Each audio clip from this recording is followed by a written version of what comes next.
जो जिंदगी में दो तरह के रिश्ते होते हैं, एक वो जो हमें सहारा देते हैं और दूसरे वो जिनका बोझ हमें उठाना पड़ता है।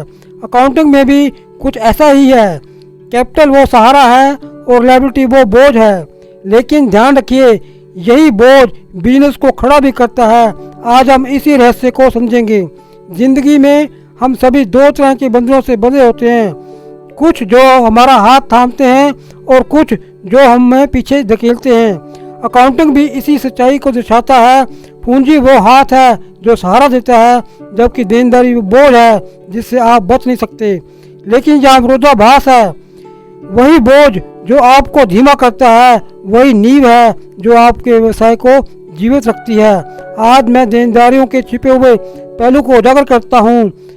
सिर्फ कागज पर लिखे आंकड़े नहीं, बल्कि एक खामोश ताकत जो तय करती है कि आपका व्यवसाय बढ़ेगा या नहीं। लायबिलिटी का असली चेहरा क्या है? सिर्फ बोझ या बिजनेस का सहारा भी?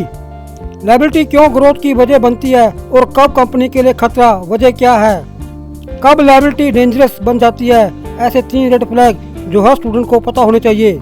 कहाँ स्टूडेंट्स अक्सर गलती करते हैं लायबिलिटी रिकॉर्ड करते समय और उन मिस्टेक से कैसे बचें? आखिर में लायबिलिटी का जिम्मेदार कौन होता है? प्रोप्राइटर, फर्म या क्रेडिटर? सर, उदाहरण के साथ एग्जाम में लायबिलिटी पर परफेक्ट आंसर कैसे लिखें? क्षमा कीजिए, मेरे पास एक ही मोबाइल है और कोई रिसोर्सेज नहीं हैं। जैसी भगवान की इच्छा। तो चलो शुरू करते हैं। हमारे पास पहला क्वेश्चन है, लायबिलिटी का असली चेहरा क्या है? सिर्फ बोझ या बिजनेस का सहारा भी? इसको इस प्रकार समझ सकते हैं, लायबिलिटी को सिर्फ बोझ समझना एक अधूरी कहानी है। असल में ये ऐसा ही है जैसे आप घर खरीदते हैं तो लोन एक बोझ भी है और सहारा भी। बिना लोन के शायद वो घर कभी ना बनता। इस तरह बिजनेस में लायबिलिटी वो जिम्मेदारी है जो हमें आज किसी और से रिसोर्स लेकर तुरंत काम शुरू करने का सहारा देती है। यानी ये बोझ नहीं बल्कि बिजनेस का स्टेपिंग स्टोन है। दूसरा क्वेश्चन है, लायबिलिटी क्यों ग्रोथ की वजह बनती है और कब कंपनी के लिए खतरा? वजह क्या है? बच्चों, एक कार बिना पेट्रोल के खड़ी रहेगी, उसी तरह बिजनेस बिना भारी फंड के नहीं चल सकता। लायबिलिटी ग्रोथ देती है क्योंकि इससे कंपनी बड़े ऑर्डर पूरे कर पाती है, मशीनरी ले पाती है और नए प्रोजेक्ट शुरू कर पाती है। लेकिन यही लायबिलिटी तब खतरा बन जाती है जब कंपनी उसे समय पर चुकाने की क्षमता खो देती है। दूसरे शब्दों में या सरल भाषा में ऐसे कह सकते हैं, उधार लो लेकिन उतना ही जितना चुका सको। क्वेश्चन नंबर 3, कब एक लायबिलिटी डेंजरस बन जाती है? ऐसे 3 रेड फ्लैग्स जो हर स्टूडेंट को याद रखने चाहिए।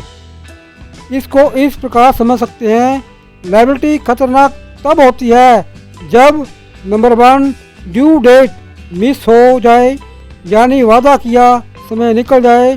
नंबर 2 इंटरेस्ट का बोझ बढ़ जाए, यानी कि EMI से ज़्यादा सिर्फ ब्याज ही चुकाना पड़े। नंबर 3 एसेट से ज़्यादा लायबिलिटी हो जाए, कंपनी का बैलेंस बिगड़ जाए। याद रखो बच्चों, अगर ये तीनों रेड फ्लैग दिखें तो बिजनेस कभी भी डूब सकता है। क्वेश्चन नंबर 4, कहाँ स्टूडेंट्स अक्सर गलती करते हैं लायबिलिटी रिकॉर्ड करते समय और उन मिस्टेक से कैसे बचें? स्टूडेंट सबसे बड़ी गलती करते हैं लायबिलिटीज को एक्सपेंसेस समझने में। फॉर एग्जांपल, अगर दुकान से 10,000 रुपये का माल उधार लिया तो वो खर्चा नहीं है, वो लायबिलिटी है, क्योंकि वो पैसा आपको लौटाना है। तो इसका सलूशन बड़ा आसान है, एक्सपेंसेस इज इक्वल टू जो खर्चा हो गया, लायबिलिटी इज इक्वल टू जो खर्च नहीं हुआ लेकिन आपको देना है।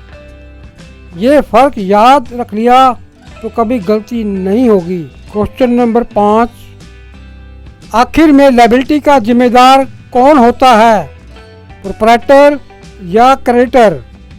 इसका आंसर इस प्रकार है, लायबिलिटी का असली हकदार क्रेडिटर होता है, यानी वो इंसान या संस्था जिसने बिजनेस को उधार दिया।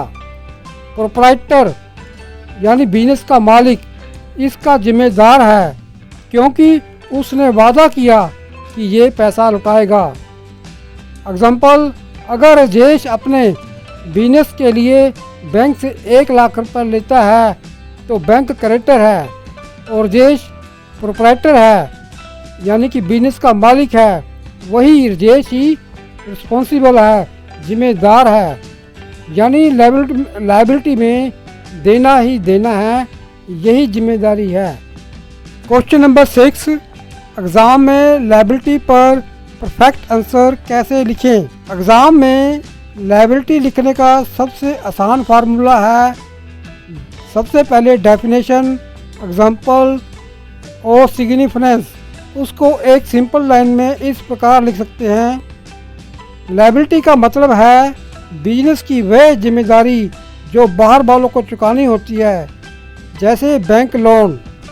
यह बिजनेस को सहारा देती है, लेकिन समय पर ना चुकाने पर खतरा भी बन सकती है। यही एक परफेक्ट एग्ज़ाम विनिंग आंसर है। यदि इस वीडियो से आपको कुछ सीखने को मिला तो मेरे चैनल को सपोर्ट कीजिए।